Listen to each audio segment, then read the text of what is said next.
Hello! If you're a returning viewer, thanks so much for continuing to watch. If you're new here, this is a build log series where I'm making motorized shoes to be used with virtual reality games.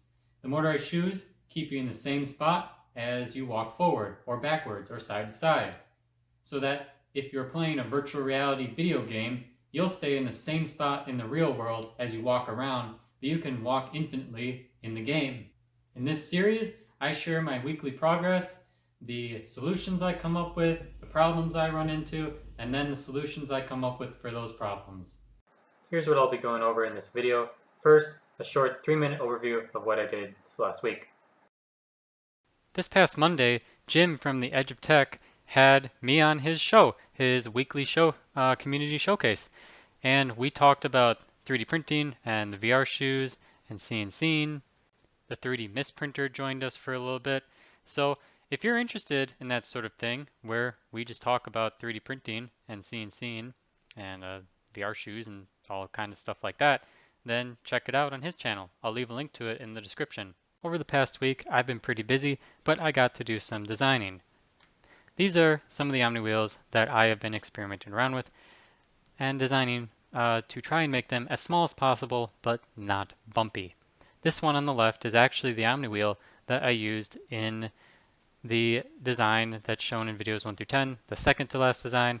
This one is similar to the tiny Omni wheels that I showed in the last video. And after experimenting around with the design, I am deciding to go with this one on the end here. This is the Omni wheel that I believe is the smallest I can make it while keeping the Omni wheel smooth so it's not bumpy at all, so that it'll be perfect for my application. If you want to know more details as to why I'm choosing this wheel over the other ones, I will go over that in a little bit after the overview. So this is the Omni wheel I decided to go with. Now, the Omni wheel is about 1.85 inches in diameter. It's too large to fit under the platform. Basically, to fit under the user's foot, it would feel like you're wearing a tall platform shoe and it would be unstable. It would be easy to tip the shoe and possibly roll an ankle, and nobody wants that. So, in order to incorporate this Omni wheel, this is the design, this is the beginning of the design that I am working on. Basically, your foot will go in the middle here, and then the wheels will be in the front and back. And this design incorporates lessons that we have learned from the 2 previous designs. So from this design and this design. I've ordered the parts to make these Omni wheels, and I'm going to test them out later this week or next week. And I'm going to put this platform together, this simplified version, and I'm going to make sure that the wheels roll nicely, there's no bumpiness, that it has a low amount of friction, and that's good to go so that I can feel confident in continuing on this design. And I'll add motors and some gearboxes and all the electronics to it, just like with the other designs. But for now, I'm going to make sure that these wheels work, and this simplified design will make it easy to build it quickly. That's it for the overview. If that's all you wanted to see, thank you for watching, and leave a like and subscribe if you feel like it. Do you like the design I'm going with? Let me know in a comment if you want. So now I'll go into a little bit more detail as to why I chose this wheel over all the others.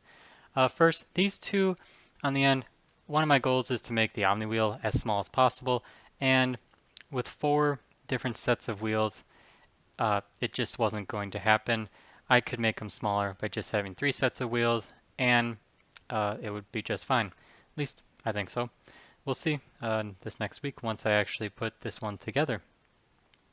So this one didn't work out. I actually printed out, I think, 4 or 6 of these wheels, and I put them together, and I played around with them.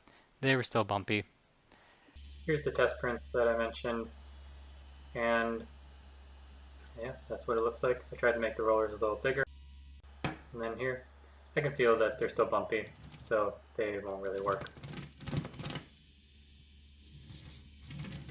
Really, these rollers here, they need to overlap so that as this whole wheel turns, the when this roller comes off the ground, another roller on the next wheel, it has to already be on the ground to make it so this row of Omni wheels is not bumpy.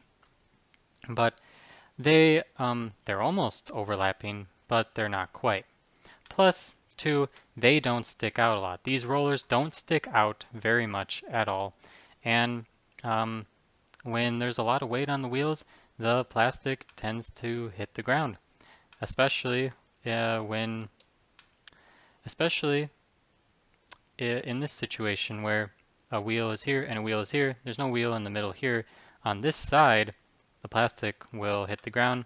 There's not much material to push it up. The rollers, on the edges here don't have as much material to keep it up. So I learned that making Omni wheels this small is hard. Now, I tried making them, tried doing my best to make them smaller.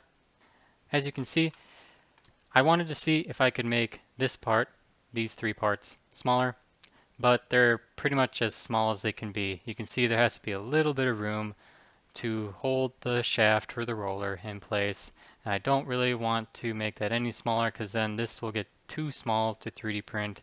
And then I need a hole here for the screw to go in so that the Omni wheels can be screwed together. So this is really as small as it can get. Then I decided, okay, I'll try to go a little bigger and see what I can do. I kept going bigger until I could get the rollers to overlap like I wanted them to. These barely overlap, and the problem with this is that, again, the rollers don't stick out very much from the plastic. That's going to continue to be a problem, but they did overlap. Then, after this one, I decided to take a step back and look at these again. Like, how can I take these and make them smaller? Well, eliminate one of these legs here so that it's just 3 sets of wheels. And I ended up coming up with this. After I did that, it seems like holding the rollers in the middle like this, as opposed to holding the rollers on the sides of the roller, is better because it's more compact and you can make the wheel actually a bit smaller. And so I came up with this design, and it's a bit smaller than this one. Plus the wheels overlap completely. You can see here this wheel overlaps with this wheel. It's very very, very good. So I am confident that this wheel will not be bumpy. It'll be smooth and frictionless. But this next week I will print some out and we will see. So those are the reasons why I chose this design over the other ones. I mentioned before that this design incorporates lessons that we've learned from the previous designs. I wanted to explain that a little bit more. So this design, we learned from the previous design that the small Omni wheels, they're bumpy and hard to move. So this design incorporates Omni wheels that should be really smooth. Then the design before that, this design right here, we learned several lessons. One is that if you have the Omni wheels on one side like this and the foot here, if you lean certain directions, then not enough weight is pushing the Omni wheels into the ground and the wheels skid. So if my foot's here but I'm leaning over here, these wheels, they don't have a lot of weight pushing them into the ground, and they might skid. They might not have enough traction. It's a problem I ran into when testing them. This design should not have that problem because the wheels are directly in line with the foot and they have symmetry going. So the wheels for going forward and back are in opposite corners, as you can see, and then the wheels for left and right are in opposite corners. And your foot is going to take up this whole portion, so it shouldn't matter what way you lean. These wheels should have enough force pushing them into the ground to get good traction. Another lesson we learned from this design is that ball transfers are allowed and they can mark up your floor, so the new design doesn't use ball transfers at all. Another lesson that I learned from designs before I started doing this build series is that if the platform is too tall, then it's going to be unstable and a bit awkward. This design I keep the part where your foot goes as low to the ground as possible to make it as safe as possible and stable as possible.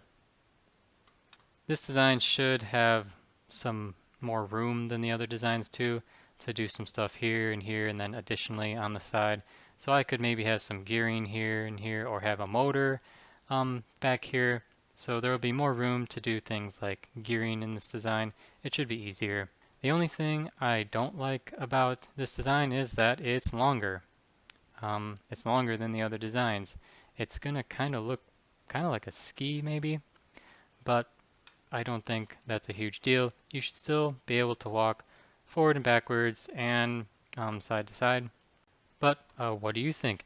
If you think that these wheels aren't too tall and they could go under the platform to shorten this thing up, let me know.